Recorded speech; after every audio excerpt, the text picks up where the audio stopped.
নমস্কার। আমাদের সঙ্গে এই মুহূর্তে সংযুক্ত আছেন মহিবুল হাসান চৌধুরী নওফেল। আপনারা তাকে সকলেই চেনেন, এখন ভারতেরও বহু মানুষ তাকে চেনেন। তিনি মূলত বাংলাদেশের একজন স্বনামধন্য রাজনীতিবিদ, ব্যারিস্টার এবং আওয়ামী লীগের রাজনীতির সঙ্গে দীর্ঘদিন জড়িত, পারিবারিকভাবেই জড়িত। তার পরিবার, তার পিতা চট্টগ্রামের আওয়ামী লীগের খুব বর্ষিয়ান বড় আহ, মানে দীর্ঘদিনের নেতা ছিলেন। তো নওফেলকে আমরা সংযুক্ত করেছি একটা বিশেষ কারণে। সেটি হচ্ছে যে বাংলাদেশে একটা আইন তৈরি হতে যাচ্ছে। সেই আইনটা হচ্ছে একটি অধ্যাদেশকে আইনে পরিণত করার বিষয়। সেটি হচ্ছে গত বছর, অর্থাৎ যখন অন্তর্বর্তী সরকার মোহাম্মদ ইউনূসের সরকার ক্ষমতাসীন ছিল, তখন 12ই মে বাংলাদেশের একটি সন্ত্রাস দমন আইন আছে 2009 সালের। সেই আইনে আওয়ামী লীগের কার্যকলাপকে নিষিদ্ধ ঘোষণা করা হয়েছে। মানে শুধু কার্যকলাপ নিষিদ্ধ ঘোষণা করা হয়েছে এটাই নয়, সন্ত্রাস দমন আইনে কার্যকলাপ নিষিদ্ধ ঘোষণা করা হয়েছে। এখন অর্ডিন্যান্স আপনারা জানেন যে সেগুলিকে সংসদে পাশ করাতে হয়।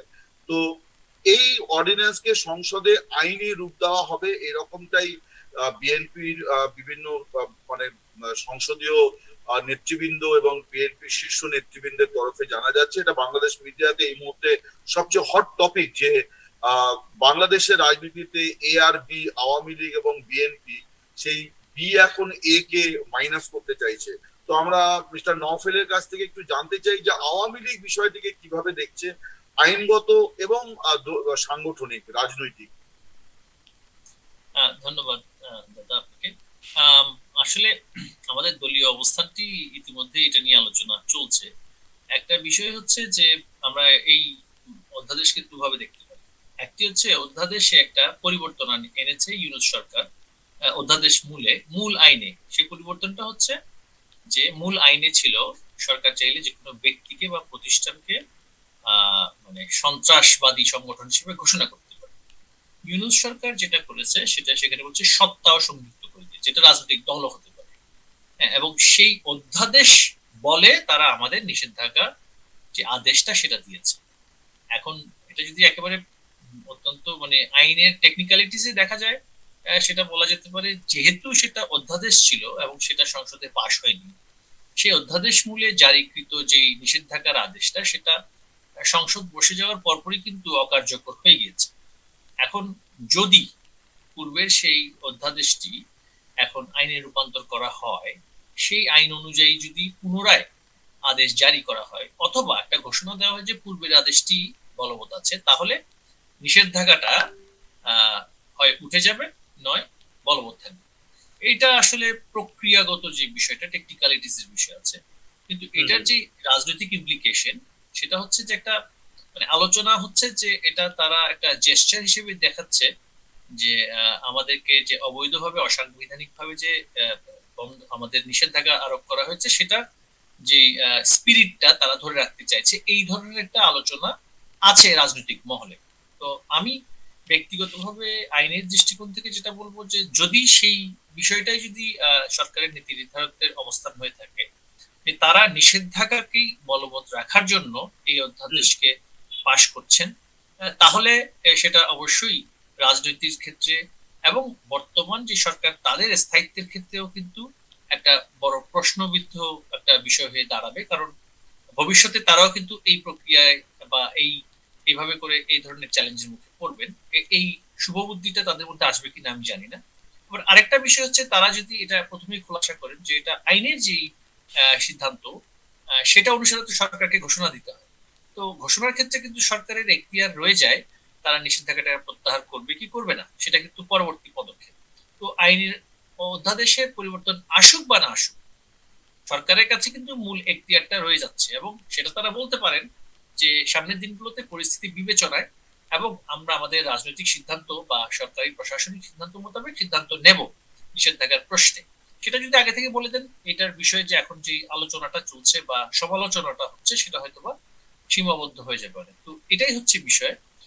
স্পিরিটটা কি সেটা বোঝার জন্য তাদের যে সার্বিক কার্যক্রম এখন পর্যন্ত সেগুলো আমাদেরকে পর্যবেক্ষণ করতে হবে। সরকার আসলে এই যে নতুন সরকার বসেছে তারা আমরা বলবো যে মানে গত গত সোমবার থেকেই বোধহয় কাজ শুরু করেছে। কারণ সরকার সেখানে শপথ নেওয়ার পরে কিন্তু 1 মাস গিয়েছে, রমজান ছিল, ঈদের ছুটি ছিল, নানান কিছু পরে এখন তারা বসেছে এবং সেখানে একটা বৈশ্বিক সমস্যাও সৃষ্টি হয়েছে এবং জ্বালানি ইউনূস সংকট। সরকারের যাবতীয় পাপ আজকে এই সরকারকে বহন করতে হচ্ছে। এই বিষয়গুলোতে তাদের আসলে পরিষ্কার বক্তব্য রাখা দরকার। ইউনূস সরকার অর্থনীতিকে যেভাবে ধ্বংস করে দিয়ে গেছে, সমাজকে যেভাবে ধ্বংস করে দিয়ে গেছে, এইগুলোর বিষয়ে কিন্তু এই সরকারকে শক্তিশালী অবস্থান নিতে হবে এবং বলতে হবে যে বারংবার যেই প্যান্ডোরার প্রপাগান্ডার যেই মানে অভ্যাসটি, যে সবকিছুই আওয়ামী লীগের দোষ, এখন হামের টিকা বন্ধ করে দিয়েছে ইউনূস সরকার এনজিওর হাতে দেওয়ার জন্য, প্রাইভেটাইজ করার জন্য, যেটা জনগণের অধিকার ছিল শেখ হাসিনা সরকার আমাদের সরকারের সময়।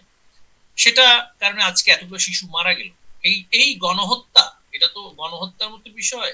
এই যে ব্যাপক হত্যা, এটার জন্য তো ইউনূস দায়ী। এটা তো তাদেরকে বলতে হবে এই সরকারকে, যেটা তো পরিষ্কার আন্তর্জাতিকভাবে স্বীকৃত। বাংলাদেশ এবং টিকার এখানে ক্ষেত্রে হামের টিকা, আমি একটু আপনাকে থামাচ্ছি, হামের টিকা মানে এটা বিশ্ব স্বাস্থ্য সংস্থার অর্থ এখানে আছে, ফলে বৈদেশিক অর্থের অপচয়ের অভিযোগটাও সামনে আসছে। আপনি বলছেন যে তারেক রহমানের সরকারের উপর দায় বর্তায় হাম যে ফিরে এলো এবং এতগুলি শিশু মারা যাচ্ছে, এই বিষয়ে ইউনূস সরকারের কাজকর্মের বিষয়ের উপরে একটা তদন্ত মানে শুরু করা। অ্যাবসলিউটলি। এবং আজকে একজন বিজ্ঞ আইনজীবী ইউনূসের দেশ ত্যাগের বিষয়ে কিন্তু সরকারকে লিগ্যাল নোটিস করেছে। কারণ এই আচ্ছা। যে শিশু হত্যা, এই যে তাদের যে দুর্নীতি, আপনি ইউনূসের যে 18 মাসে বাংলাদেশে এত লক্ষ কোটি টাকা লোন করলো, কোনো পরিকল্পনা অনুযায়ী বাজেটের যেভাবে পরিকল্পনা ছিল অবকাঠামো হয়নি, কিছুই হয়নি। টাকাটা কোথায় গেল? এই তার যেই উপদেষ্টারা সাঙ্গপাঙ্গরা যা করেছে সারা বাংলাদেশে, এটার জন্য তো তাদের এখন জবাবদিহিতার মধ্যে আনতে হবে, তাই না? তো এই ধারাবাহিকতায় আমি বলবো যে এই সরকারের উপরে অনেক দায়িত্ব। এখন এই দায়িত্বশীল আচরণ কি সরকার করবে কিনা, নাকি প্রথাগত বিরোধী দল দমন? কারণ বিরোধী দল কিন্তু আমরাই, যদিও বা জামায়াত ইসলামী এবং এনসিপি কে সামনে রেখে একটা বিরোধী দলের একটা ইয়ে দেওয়া হচ্ছে, আমি বলবো যে আমেজ দেওয়া হচ্ছে। এটা একেবারেই লোক দেখানো। কারণ তাদেরকে নির্দেশ দেওয়া হয়েছে তারা যাতে মাঠে থাকে, আওয়ামী লীগ যাতে করে না নামে, বা নামলে তারা প্রতিহত করবে। কারণ এরা জানে, যারা সরকার আছেন, যে সেনাবাহিনী মাঠে সারা জীবন থাকবে না, সেনাবাহিনী উঠে যাবে। পুলিশ বাহিনী ব্যাপকভাবে ডিমোরালাইজড, তাদের যে হত্যা করা হয়েছে তাদের সদস্যদের, সেটার বিচার করা যাচ্ছে না বা করা হচ্ছে না। সরকার প্রশাসন ব্যাপকভাবে ডিমোরালাইজড, অর্থনীতি একেবারে পঙ্গু অবস্থায় আছে। এমত অবস্থায় দেশের সাধারণ মানুষের ডাকে কিন্তু আওয়ামী লীগ যে কোনো সময় আরেকটি গণ অভ্যুত্থান সংগঠিত করে ফেলতে পারে, আবারও সরকারের পতন হতে পারে। এই যে একটা মেজর রিস্ক আছে, এটাকে তারা প্রশমন করার জন্য জামায়াত ইসলামীকে অন্যান্য নানান A team, B team, C team ইত্যাদি দিয়ে তারা মাঠে রেখেছে আলোচনায় রাখার জন্য। এবং এরাও, জামায়াত ইসলামীও খুব ভালো করেই জানে যে তারা আসলেই সরকারের অংশ। তো এই একটা রাজনৈতিক, আমি যেটা বলবো যে ধারাবাহিক রাজনৈতিক যেটা ড্রামা সেটা চলছে। এবং এই প্রেক্ষিতে কিন্তু দেখবেন যে আন্তর্জাতিক পর্যায়ে কিন্তু একটা ব্যাপক নিন্দা এখানে এসে পৌঁছেছে। এবং এই বিষয়ে সমালোচনা হচ্ছে। আওয়ামী লীগের মতো একটি দল, সে আওয়ামী লীগে আমি নওফেল পাপ করে থাকতে পারি, অপরাধ করে থাকতে পারি, আমি দুর্নীতি বা আমি খুনিও হয়ে থাকতে পারি, আমার সাজা হবে ব্যক্তি হিসেবে। আওয়ামী লীগ একটি আদর্শকে ধারণ করে, মুক্তিযুদ্ধের সপক্ষের একটি রাজনৈতিক দল, তার সাথে আরো অনেক রাজনৈতিক দল সম্পৃক্ত, সংশ্লিষ্ট, অঙ্গ সংগঠন সহ একটা বিশাল জনগোষ্ঠী, ব্যবসায়ী, পেশাজীবী, ছাত্র, শ্রমিক, হ্যাঁ, কৃষক, একটা বিশাল জনগোষ্ঠী সম্পৃক্ত। এখানে আপনি পুরো জনগোষ্ঠীকে আপনি পানিশ করতে পারেন। হ্যাঁ, আর যেই অপরাধের জন্য আপনি বলছেন যে আওয়ামী লীগকে আপনি নিষিদ্ধ করতে চান, আপনি একই অভিযোগে, একই অভিযোগের জন্য আপনি কিন্তু দায় মুক্তি দিয়ে দিলেন আপনার যেই জঙ্গি ছেলেপেলেগুলো ছিল তাদের।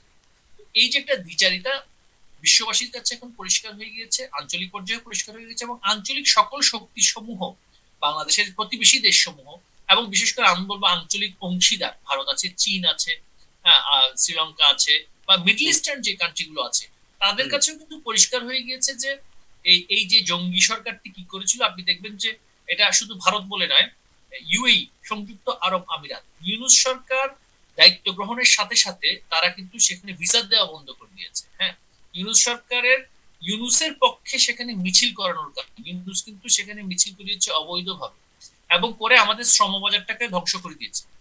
আরব আমিরাতে আমাদের বিশাল শ্রমবাজার আছে, আপনারা জানেন, আমাদের শ্রমিকরা সেখানে কাজ করতে যায়।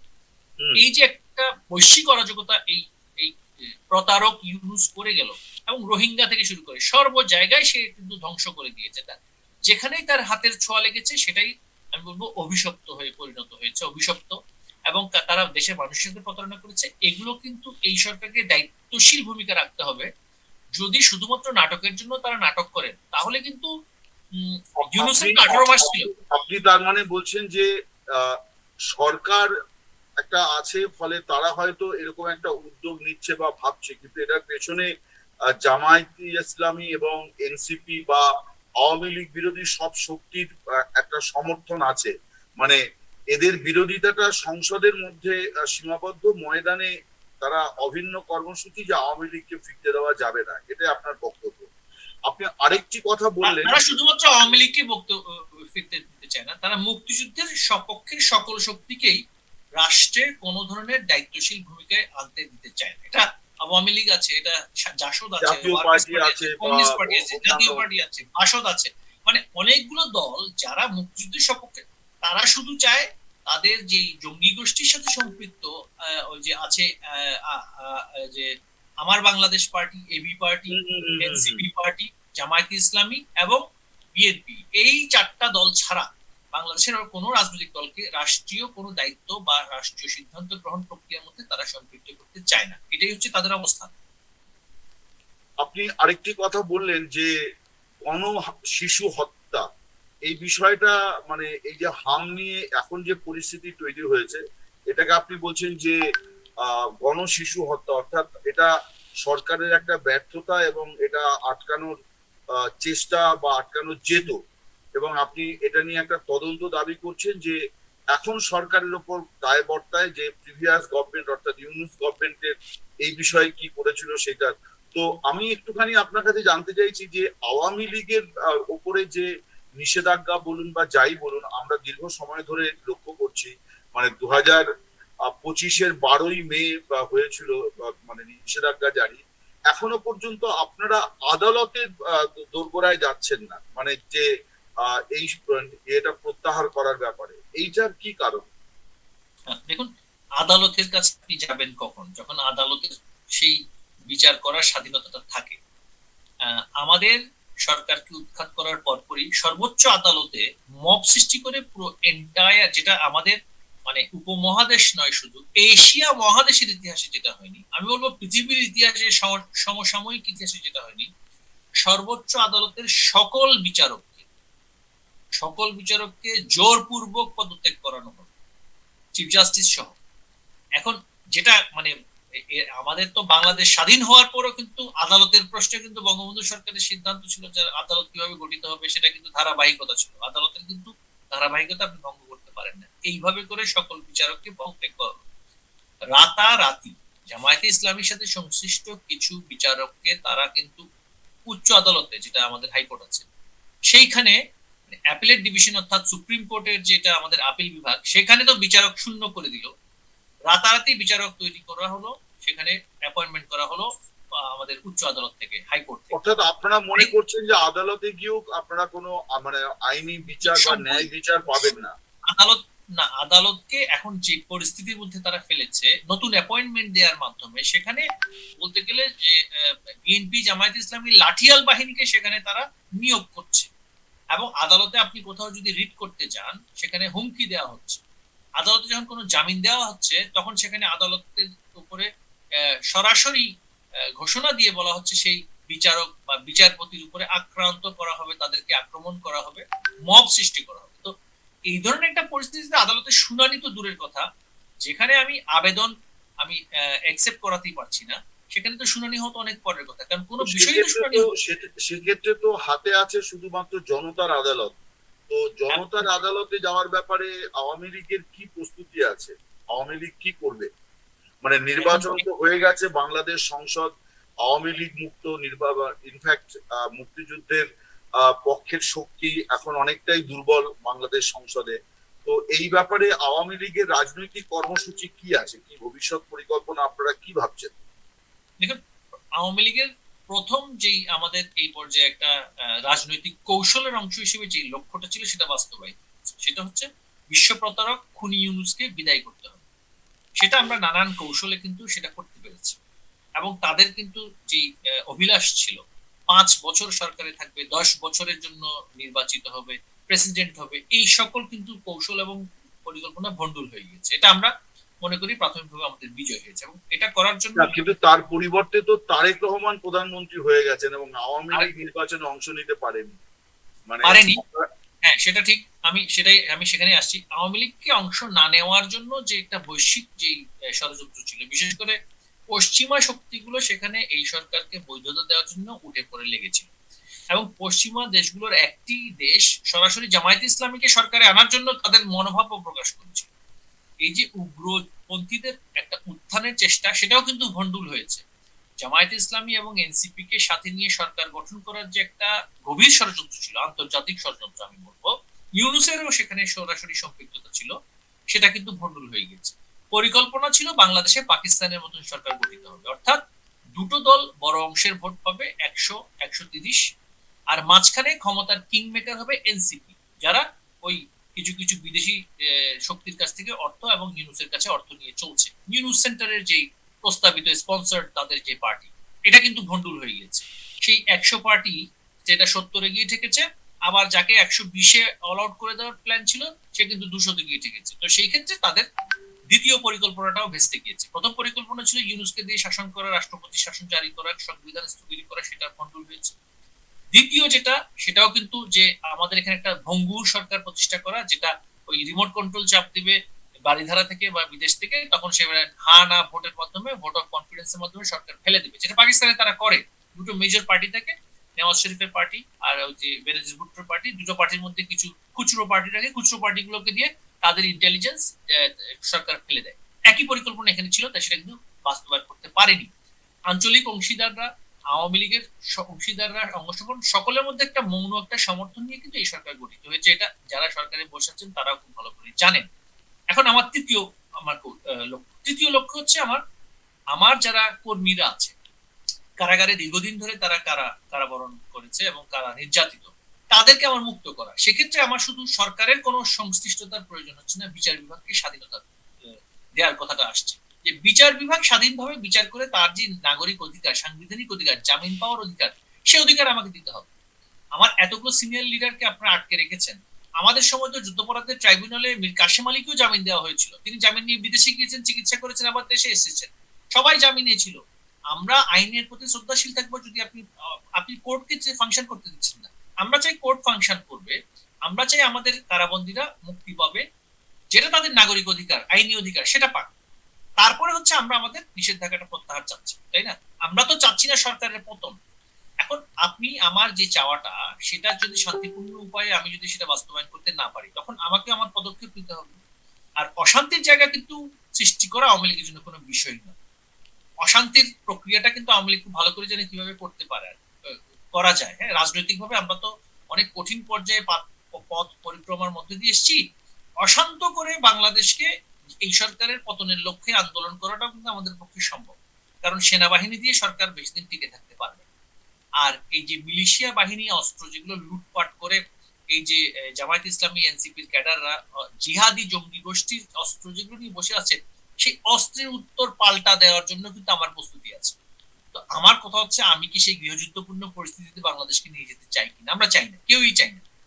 আমাদের এখনো প্রত্যাশা যে এই সরকারের মধ্যে সেই রাজনৈতিক সম্বিতটা থাকবে, সেই রাজনৈতিক সিদ্ধান্ত গ্রহণ করার যে মানসিকতা সেটা থাকবে। আমরা সেই লক্ষ্যে তারা যাতে করে কাজ করেন, আমাদের প্রত্যাশা হচ্ছে সেটাই।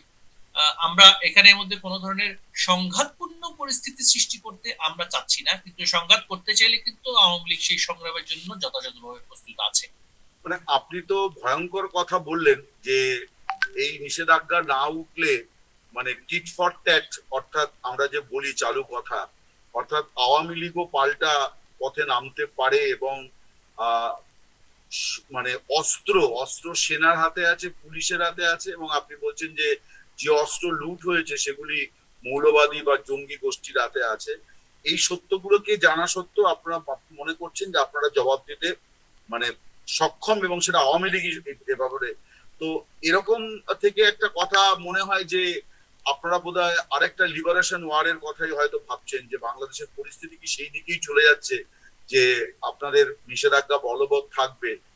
মুক্তিযুদ্ধের সময় তো সেই নিষেধাজ্ঞা বলবৎ ছিল, আমি সেই কারণেই বলতে চাইছি যে তাহলে কি বাংলাদেশ সেই দিকে যাচ্ছে এবং একটা অশান্তির দিকেই যাচ্ছে? আমরা সেই দিকে যেতে চাই না।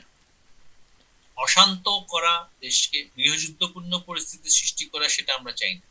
দেশের যে অর্থনৈতিক অবস্থা, সামাজিক বিশৃঙ্খলা, আইন শৃঙ্খলা পরিস্থিতি, এটা আমাদের প্রয়োজন হবে না। সাধারণ মানুষ যা দেখছে, নেতৃত্বহীনতা এবং রাজনৈতিক জিঘাংসা, প্রতিশোধ পরায়ণতা, মানুষের উপর হত্যা, সাম্প্রদায়িক সন্ত্রাস, সবকিছু মিলিয়ে মানুষ কিন্তু নিজেই নেমে পড়বে। সেটা আওয়ামী লীগকে কিন্তু সেটা শুধুমাত্র ডাক দিলেই চলবে। আওয়ামী আমি লীগ কিন্তু আমি একটু মানে শেষ একটি বিষয় বলি যে বাংলাদেশে যখন মানে মুক্তিযুদ্ধের প্রধান সংগঠক দল নিষিদ্ধ এবং তাকে পাকাপাকিভাবে নিষিদ্ধ করার জন্য একটি আইন প্রণয়নের উদ্যোগ বর্তমান শাসক দল এবং সরকার নিয়েছে, তখন বাংলাদেশের মাননীয় বিদেশ মন্ত্রী খলিলুর রহমান তিনি মঙ্গলবার নয়াদিল্লিতে আসছেন, 3 দিনের সফরে আসছেন এবং ভারতের 3 জন শীর্ষস্থানীয় আহ, মানে নেতার সঙ্গে তার কথা হবে। 4 জন, অজিত ডোভাল, এস জয়শঙ্কর, পীযূষ গোয়াল এবং হরদীপ সিং পুরী, প্রত্যেকেই খুব গুরুত্বপূর্ণ মন্ত্রী আমাদের ভারতের মন্ত্রী। তো আপনারা, আমি এই জন্য বলছি যে শেখ হাসিনা ভারতে আছেন, ভারত তাকে একটা সংকটপূর্ণ মুহূর্তে তাকে এখানে মানে মানে ইয়ে করেছে, তাকে রাখার ব্যবস্থা করেছে। তো এই যে বাংলাদেশের নতুন সরকারের বিদেশ মন্ত্রী আসছেন, কাল মিটিং হবে, 3 দিন ধরে মিটিং হবে, হয়তো এই প্রসঙ্গগুলো উঠবে। দলগতভাবে আওয়ামী লীগ কি প্রত্যাশা করে যে ভারত সরকারের তরফে কোন মেসেজটা দেওয়া উচিত? তার কারণ ভারত সরকার বিভিন্ন সময় বলেছে যে তারা মুক্তিযুদ্ধের অংশীদার, ভারত মুক্তিযুদ্ধের অংশীদার। তার কারণ মুক্তিযুদ্ধের ভারতীয় সেনাবাহিনী তারা রক্ত ঝরেছে তাদের। ফলে আজকে বাংলাদেশে যখন মুক্তিযুদ্ধের চেতনা, মুক্তিযুদ্ধের ইতিহাস এগুলি যখন বিপন্ন, তখন অনেকে এটা মনে করছেন যে এই ব্যাপারে ভারতেরও কিছু বক্তব্য স্পষ্ট করা দরকার। তো মানে প্রধানমন্ত্রীর পরে গুরুত্বপূর্ণ মন্ত্রী হন স্বরাষ্ট্রমন্ত্রী এবং বিদেশ মন্ত্রী। তো বিদেশ মন্ত্রী আসছেন এবং তো আওয়ামী লীগ কি প্রত্যাশা করছে এই সফরে ভারতের? কি মানে আপনারা কি প্রত্যাশা করছেন? দেখুন, দল হিসেবে আওয়ামী লীগের প্রত্যাশাটা এখানে ভারত সরকারের কাছে, সেই প্রত্যাশাটা এটা হচ্ছে আমাদের দেশের জনগণের কাছে আমাদের প্রত্যাশা থাকতে পারে। তবে সার্বিক পরিস্থিতি বিবেচনায় সাধারণ মানুষের মধ্যে কিছু প্রশ্নের উদ্রেক ঘটছে যে দেখুন, ভারত কিন্তু শুধুমাত্র যে মুক্তিযুদ্ধের আদর্শিক অংশীদার তা নয়। আমার কিন্তু মানে পুরো দেশটার চারপাশেই ভারত, আকাশে জলস্থলে চারিদিকে কিন্তু মানে জল স্থল এবং হ্যাঁ, সামান্য একটু মিয়ানমার আছে আর সেটা একদিকে সেটা সেটা বঙ্গোপসাগর, মিয়ানমারের ওটাই অংশটা ভারত। খুবই কম, এবং বঙ্গোপসাগরও কিন্তু আপনি আন্দামান সি আপনাকে ক্রস করতে হবে, তাই না? তো ঠিক। সুতরাং চারিদিক থেকে কিন্তু ভারতের মধ্যেই বাংলাদেশের অবস্থান। তো এইটা একটা জিও পলিটিক্যাল একটা সিচুয়েশন এখানে। আপনি এই যে একটা উগ্র সরকার এখানে অবস্থান করেছে, তারা কিন্তু আমি বলবো নির্বাচন দিয়ে পালিয়ে যেতে হয়েছে। তারা যে উগ্রবাদী সরকারকে, দিল্লি না ভারত এবং ভারত বিরোধিতা এবং মিলিশিয়া গঠন করা, সেখানে যা করেছে, নোংরামি যা করেছে, উগ্রবাদকে যেভাবে তারা প্রশ্রয় দিয়েছে, এবং তারা পাকিস্তানের জৈশে মোহাম্মদ, তারপরে আপনার এই যে লস্করে তৈবা, এদের নেতাদেরকে বাংলাদেশে এনে যা করতে চেয়েছে, এগুলো কিন্তু তারা একেবারেই পরাজিত হয়েছে প্রাথমিক পর্যায়ে। এখন যেই সরকার এসেছে, সেই সরকারের পক্ষ থেকে যিনি এখন ফরেন মিনিস্ট্রির দায়িত্ব পেয়েছেন, তিনি আসছেন, সেটা আমরা একটা আলোচনা হচ্ছে যে এই ফরেন মিনিস্টার হয়তোবা সেই সমঝোতার অংশ হিসেবে ফরেন মিনিস্টার হিসেবে আছে। ইউনূস সরকারের সমঝোতা, ইউনূসের সেফ এক্সিট, তাই না? এখন সেফ এক্সিট ইউনূসকে দেয়া ব্যক্তি কতটুকু এই সরকারের জন্য বা বাংলাদেশের জন্য কাজ করবে, এই সন্দেহ অনেকের কাছে আছে। তবে অনেকের আলোচনা আছে সে যেহেতু ক্যারিয়ার ডিপ্লোম্যাটদের কোনো আদর্শিক অবস্থান স্থির থাকে না, তারা কৌশলগতভাবে তারা বারবার অবস্থান পরিবর্তন করে। এখন আমাদের যেই রাষ্ট্রনীতি, আমাদের যে ফরেন পলিসি, সেটা কি এই ব্যক্তিরা নিয়ন্ত্রণ করছে, ইউনূস নিয়ন্ত্রণ করছে, নাকি নতুন ভাবে যারা সরকারে বসছেন তারা নিয়ন্ত্রণ করছে? এই সন্দেহটা আমি একটু জাস্ট সাপ্লিমেন্ট করছি। ইউনূস সরকারকে আওয়ামী লীগ বলেছে যে তারা বাংলাদেশের জঙ্গিবাদকে পুনরায় মানে জাগিয়ে তুলেছে এবং একটা টেরোরিস্ট স্টেটে পরিণত করার চেষ্টা করেছে। শেখ হাসিনার একাধিক ভাষণে আমি এই কথাটি শুনেছি। তো সেই ইউনূস সরকারের কিন্তু জাতীয় নিরাপত্তা উপদেষ্টা ছিলেন এই ভদ্রলোক, অর্থাৎ খলিলুর রহমান, যিনি এখন বিএনপির সরকারের বিদেশ মন্ত্রী, এবং যার নাগরিকত্ব নিয়ে বিএনপির তরফে প্রশ্ন তোলা হয়েছিল যে তিনি আদৌ বাংলাদেশি কিনা। তিনি বাংলাদেশকে কাল রিপ্রেজেন্ট করবেন। তো আমি আপনি যদি আরেকটু মানে স্পষ্ট বলেন যে আপনারা কি প্রত্যাশা করছেন, মানে ভারতের তরফ থেকে কোন বক্তব্যটা যাওয়া উচিত বলে আপনাদের মনে হয় আজকের বাংলাদেশের মানে প্রেক্ষাপটে? ভারতীয় ফরেন পলিসি ডিসিশন মেকাররা, যারা পলিসি মেকাররা, তারা সেভাবে করে প্রশ্নটা তুলবেন তাদের আমাদের দুই দেশের মধ্যে যে ধরনের বিষয়গুলো অমীমাংসিত এবং মীমাংসিত বিষয়, নানান বিষয়, সিকিউরিটি প্রবলেম, সিকিউরিটি চ্যালেঞ্জেস, তারপর বাইল্যাটারাল ট্রেড, হ্যাঁ, এবং ফ্রি মুভমেন্ট অফ আমাদের যারা নাগরিক তাদের, এগুলো নিয়ে তারা আলোচনা করবেন বলে আমার মনে হয়। পাশাপাশি আমার যেটা মনে হচ্ছে স্থিতিশীলতা, স্থায়ী স্থিতিশীলতা। এই আলোচনাটা ভারতের জন্য গুরুত্বপূর্ণ যে বাংলাদেশ যদি অশান্ত হয় এবং আওয়ামী লীগকে যদি এভাবে এই পর্যায়ে নিয়ে যাওয়া হয় যে যেখানে তার পক্ষে উঠে দাঁড়ানোর জন্য একমাত্র কাউন্টার আক্রমণ করাই তার জন্য একটা পথ খোলা থাকবে, সেই ক্ষেত্রে কিন্তু ভারতেই সবচেয়ে বেশি ক্ষতিগ্রস্ত হতে যাবে। বাংলাদেশ যদি অশান্ত হয় তাহলে সেই অশান্তির ঢেউটা কিন্তু সবচেয়ে বেশি ভোগ করতে হয় ভারতের সাথে পাকিস্তানের যে সীমান্ত, বাংলাদেশ কিন্তু তার চাইতে বেশি সীমান্ত। পাকিস্তানের যেই ধরুন মানে যেই বর্ডার আছে সেখানে একটা অংশ একেবারে মানে ইমপেনিট্রেবল, হ্যাঁ, কিন্তু বাংলাদেশের সাথে যেটা বর্ডার সেটা একেবারে জলস্থলে চারিদিকে কিন্তু সেটা ওপেন। ওপেন মানে হচ্ছে অ্যাক্সেসিবল, তাই না? ওপেন, আমি ওভাবে ওপেন বলছি না।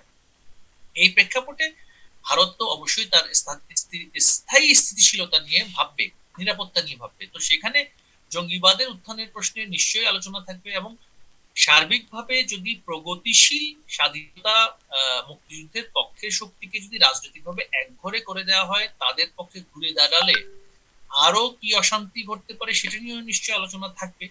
তো এইগুলো আমি আমি আমি শেষ করব, শেষ ইয়েতে যে হুমায়ুন কবির, যিনি বাংলাদেশের মানে প্রধানমন্ত্রীর বিদেশ বিষয়ক উপদেষ্টা, তিনি আজকে ঢাকাতে যে বক্তব্যটি মানে বলেছেন, বিশেষ করে ভারতের হাই কমিশনার প্রণয় ভার্মার সঙ্গে অনারেবল প্রাইম মিনিস্টার তারেক রহমানের বৈঠকের পর, যে ভারতের সঙ্গে হাসিনার চ্যাপ্টার ক্লোজড এবং বাংলাদেশে হাসিনা, শেখ হাসিনা এবং আওয়ামী লীগ বলে কিছু নেই, এবং ভারতের সঙ্গে নতুন সম্পর্ক তৈরি হচ্ছে, অবশ্যই মানে বিএনপির নেতৃত্বে।